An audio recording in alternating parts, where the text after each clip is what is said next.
What's up guys, Houndish here, and today we're back with some news and updates for Destiny 2, and oh boy have things been breaking recently. Unfortunately, many of our updates today are related to bugs. Some of them are new, some are a little bit older, and so Bungie have dropped a new patch for the game which did fix some issues, but separate to that, Bungie recognised problems today with various mods in the game. They also confirmed some upcoming changes and fixes, plus there's some discussion about excessive NPC visits during quests. We've got newly broken exotic perks, issues with seemingly missing characters once again, plus possible changes to Bungie's plans for additional Destiny media projects, new collaborations, and there are a few other things to discuss in the video. But like I said, the overarching theme today is lots of bugs and problems with the game, as that just so happens to be the news. So we'll cover all of that in the video, guys. If you do enjoy this one, a rating below really does help us out. But otherwise, let's get into it. Starting out, we have a few updates from Bungie right here, and they say initially a hotfix has been deployed to address quitter penalties in the Crucible, and players who quit matches will begin receiving restrictions once again. And so a few days ago they had to turn part of that system off as players were getting restrictions in error, so all of that is now working as it should. Also something from a couple of days back, but due to an issue, they disabled the ability to reacquire the 2022 Guardian Games class items from collections. And of course players had found a legendary shard farm through repeat purchase in that, so Bungie were very quick to put a stop to it. If only they could do that with some of the other bugs in the game, wouldn't that be nice?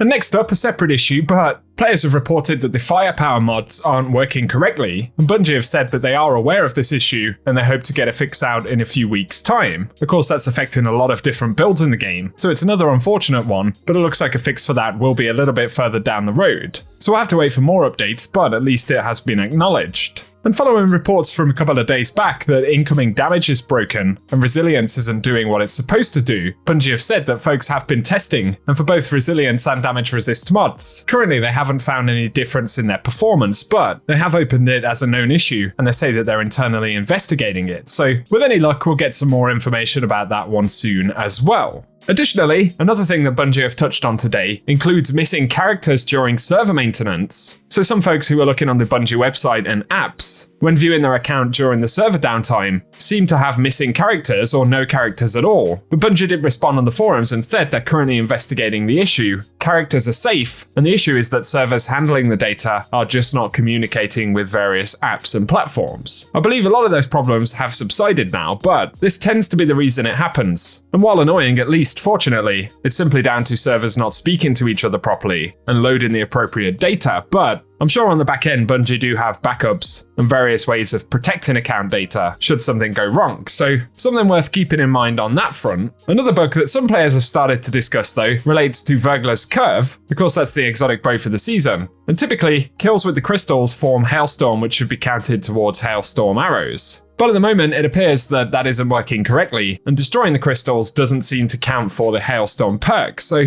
as players have said, the thing that basically makes the exotic bow good currently has stopped working as intended, so we'll have to see if we get any updates from Bungie regarding that. Of course, though, a couple of minor positives include that in the patch yesterday, Bungie fixed issues with lighting in the Daughters of Oryx encounter, some problems where pieces of gear weren't equipping when changing loadouts, but also crashes caused by loading menus, and particle effects on Neptune that were causing the game to crash on specific consoles in particular. So there are at least a couple of minor improvements right there. Next though, Bungie did respond to some feedback about certain quest objectives in the game, and specifically those quests that ask us to go to various different locations or vendors. And sometimes we get really silly objectives, for example, where we need to visit a vendor in the farm or something, and then speak to a vendor in the tower before returning to the farm to listen to a message from the holo projector. And some of those quest steps, it's safe to say, are pretty jarring. Bungie Help responded and said, "We understand that you're annoyed that some quests like this make us go to multiple places, but there tend to be logistical reasons why this happens. Sometimes it's how the quest was built as part of the overall gameplay loop, and it can be very difficult after the fact to change it." And they give an example of Season of the Forge where we had to visit Ada 1 multiple times. But they say other times it's due to time or budgetary constraints, and full vendor performances take up more time and budget to create than an upper torso performance at the holoprojector or simple voice recordings. And they add that we have many gameplay specialists who play through the content prior to release,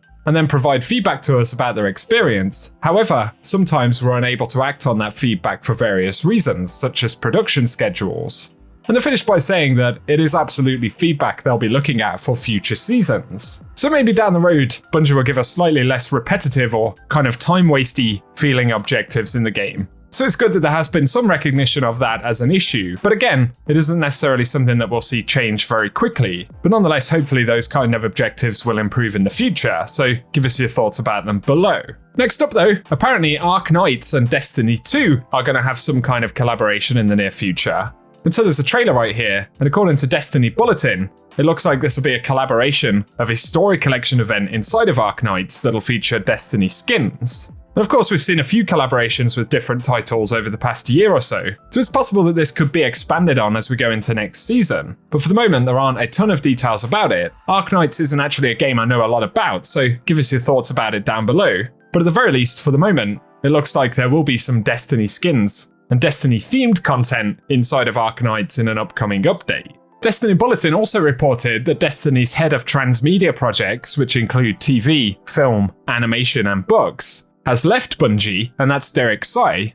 And some folks have said perhaps this indicates that Bungie won't be working on those large projects in the future, specifically when it comes to expanding Destiny into different forms of media. Although based on what we know, the head of transmedia projects at Bungie was essentially in a caretaker role, looking after the initial incubation of these projects, as Bungie looked for a more permanent head to take that role. So it doesn't necessarily mean we're not going to see that stuff in the future, but is perhaps instead a plan to change inside of the studio as they continue to expand on those ideas and possibilities. Either way, it's certainly coming down the road, and it'll be interesting to see if we hear any information about that or other future Bungie projects soon. Bungie had, of course, said that they wanted to get another title live and out into the world by 2025, which is now less than 2 years away, so we'll simply have to wait and see what happens. The final thing I wanted to mention right here though, and this comes from the TWAB the other day, but Bungie finally showed off the new Arbalest ornament that'll be coming in Season 21, which of course is a community voted project. And so we get a first look at it right here, with this really cool kind of Neomuna themed ornament for the weapon.